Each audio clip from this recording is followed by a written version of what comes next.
Hola amigos, ¿qué tal? Stuart here from Spain Speaks. With a Spain news update, we'll take a look at some of the main stories that have caught my attention in the Spanish press, and we'll also take a look at some comments that have been left on the channel recently by viewers.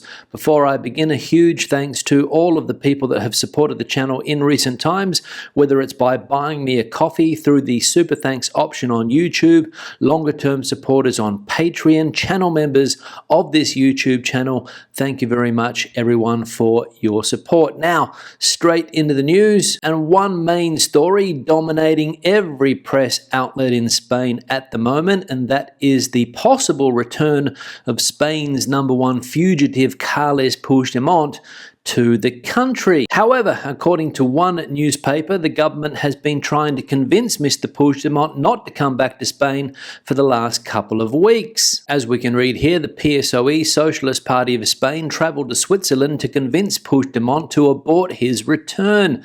The PSOE has tried unsuccessfully in recent weeks to convince Carles Puigdemont not to return to Spain while the arrest warrant against him issued by the Supreme Court remains in force.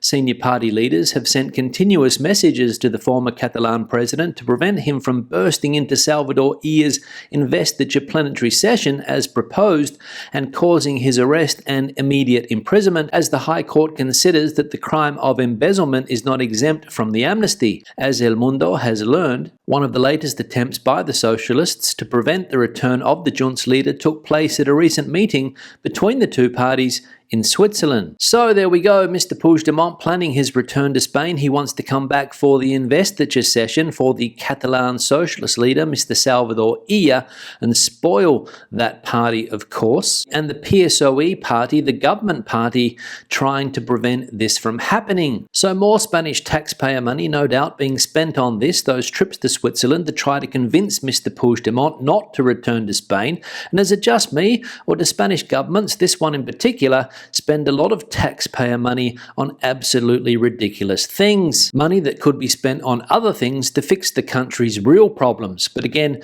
just my opinion. Now, the problem of over-tourism in Spain, again making headlines. And as we can read here, the threat of over-tourism puts booking platforms in regulators' crosshairs.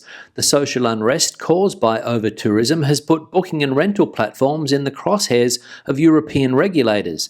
In recent months, the giants Airbnb and Booking.com have seen a wave of regulatory measures and sanctions, both national and regional, aimed at moderating their influence on the tourism sector, as well as the impact they have on citizens' lives. Nevertheless, the power of these companies continues to grow.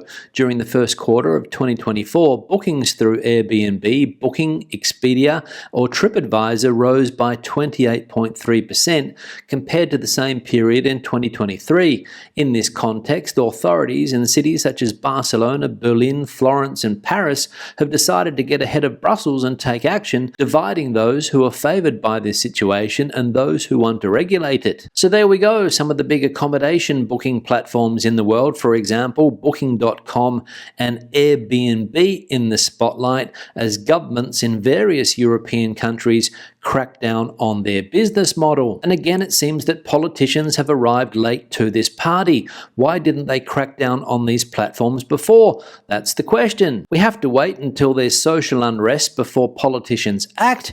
It doesn't make sense. Keeping on the subject of tourism, and the owner of one of Spain's biggest hotel chains, Antonio Catalan, has spoken. And according to him, Spain has too many customers and the price is too low. The International Monetary Fund has revised Spain's growth figures upwards. News based fundamentally on tourism, says José Yelamo on La Sexta Explica. And the fact is that tourists who are arriving more and more to our country spend more. A piece of news that we discuss with Antonio Catalan, president of AC Hotels, who is categorical. I always say that this country has too many clients and the price is too low, but I think we are entering a dynamic in which more international chains are entering, and they are much clearer about price than Spanish chains he says. So there we go. According to Mr. Catalan, quite clear what Spain's problem is when it comes to tourism. There's too many tourists and the price is too low. But the model is changing, albeit slowly. And the final piece of news today, and some good news for lovers of Spanish beer, and it is that a Spanish beer has been voted the best in the world. A Spanish beer has been declared the best in the world at the latest World Beer Challenge,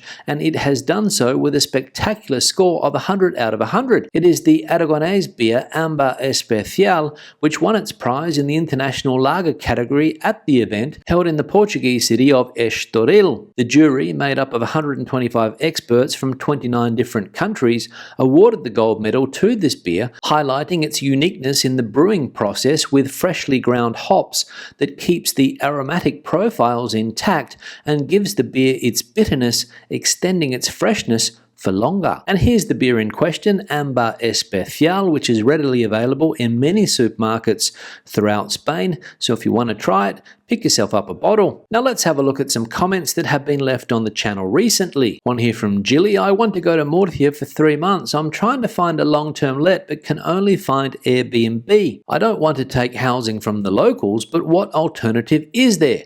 A hotel room is inappropriate for this. Yeah, Jilly, thanks for the comment, and I can understand the dilemma that you have. You want to go to Murcia for a period of time, 3 months as you said. You don't want to stay in Airbnbs because they can be a little bit expensive, let's be honest, and you want to try and find accommodation, but you don't want to take accommodation away from a local. And you asked the question, what are some of the alternatives? Well, unfortunately, I can't give you an answer to that question, but I know that there are many people in the Murcia region that watch these videos regularly, so maybe someone out there can point you in the right direction. If anybody in the city of Murcia or the region of Murcia has any ideas for Jilly, please leave them in the comment section below. One here from Tex. Anyone know what Spanish banks have relationships with US-based Chase Bank as far as no foreign ATM fees, etc. are concerned? Yeah, Tex, thanks for the comment and for the question, and we'll open that one up to the community also. Are there any banks in Spain that have a relationship with the US bank, Chase Bank? Let us know in that comment section below. One here from Stephen. Just home from Madrid where the temperature was 39 degrees in the shade. When you went anywhere that had air conditioning, it felt hotter leaving. I understand everyone is different, but coming from Scotland and it's a 19-degree differential.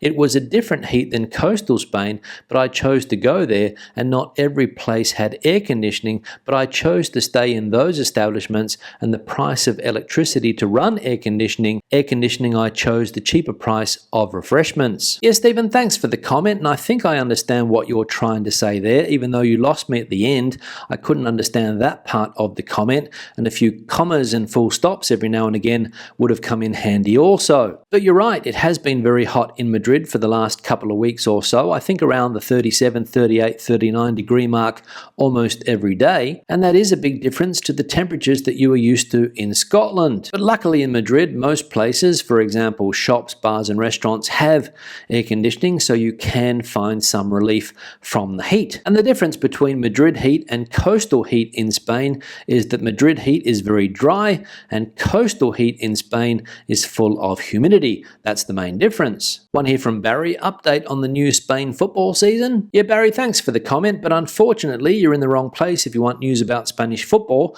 because I don't follow the football in Spain. But what I can say, Barry, is that if you are a betting man, put your money on either Real Madrid or Barcelona to win La Liga this season, because it's a two-horse race basically. One here from Neil. I want to defend Barcelona and Spanish food. There will always be a small risk whilst preparing fresh, nutritious, natural food, which is better than all that highly processed crap people eat, which is slowly killing millions of people. I am so healthy having learnt about great food from these very intelligent people, especially when it comes to food, diet and health. An occasional bellyache just shows you are eating real food. Adios, amigos. Yeah, Neil, thanks for the comment, and obviously referring to that food poisoning scandal in Barcelona that we saw on the channel a couple of weeks ago, I think it was. A bar in a Barcelona suburb poisoned some 22 people with salmonella after they ate dodgy tortilla. But fortunately for Spanish omelette lovers in Spain, these events are quite rare. And I have to agree with Neil that the majority of food that I eat in Spanish bars and restaurants in Spain is nutritious,